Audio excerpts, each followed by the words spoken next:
the battle between, a sort of evolved form of humanity versus egos run amok. Seems like a good time to talk about that.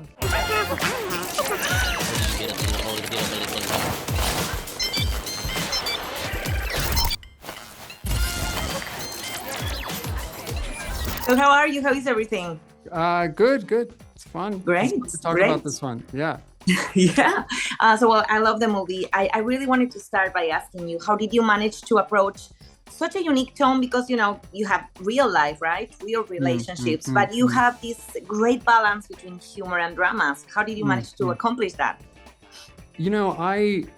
I came into this with not really knowing what to expect, but I had an instant personal connection to it because I have so much self-loathing most of the time, and so much lack of faith in my own ability to keep a relationship going, and to find a way to joke about. And I'm just saying, this is how personal it was for me to joke about my own weaknesses and my own dysfunctions and stupidities, but still yearn to be better, to try harder, to be whatever. Like, I just thought Tony got that in the way. It is a completely different version of the original story. The original film was amazing too, but it was much more committed to the darker instincts. And I like that Tony was willing to go a little more sentimental, and so it was emotional and hilarious. And so that, to me, that was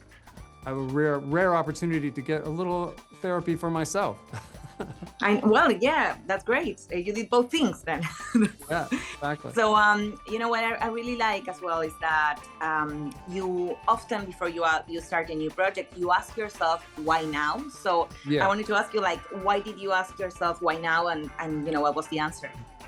I think, again, personally, I'm as the years have gone by,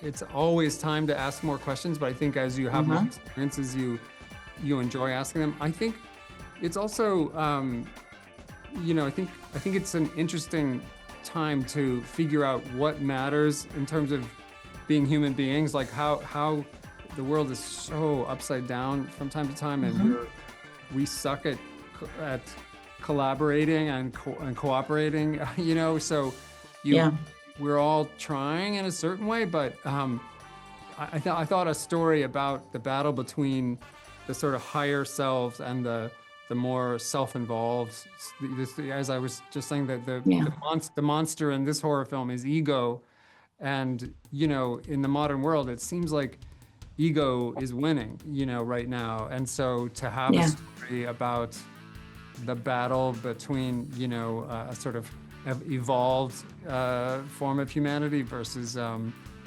egos run amok. Seems like a good time to talk about that. Yeah, I completely agree with you.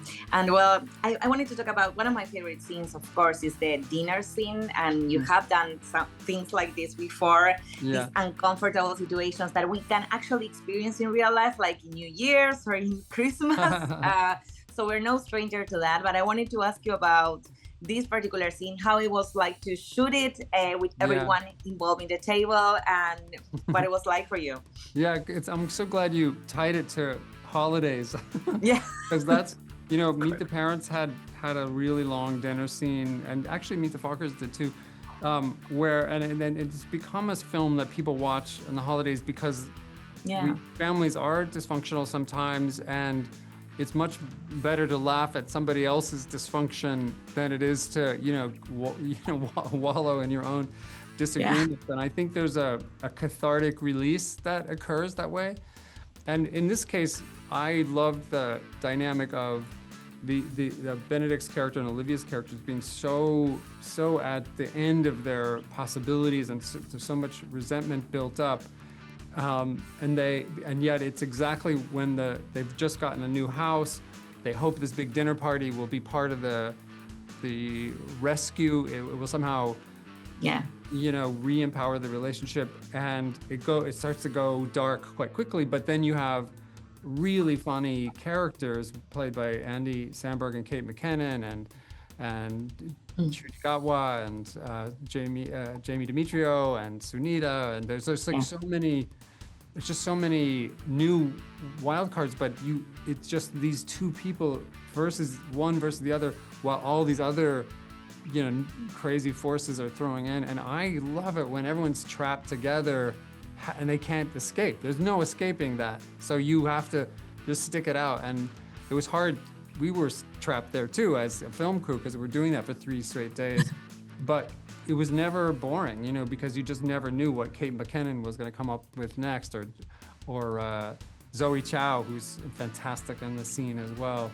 So that's dinner scenes are my favorite. I would love to do, there was that movie at My Dinner with Andre years ago, which is just the whole film is a dinner. I would love to do that. I would love to do an entire film that's how is this dinner going to go?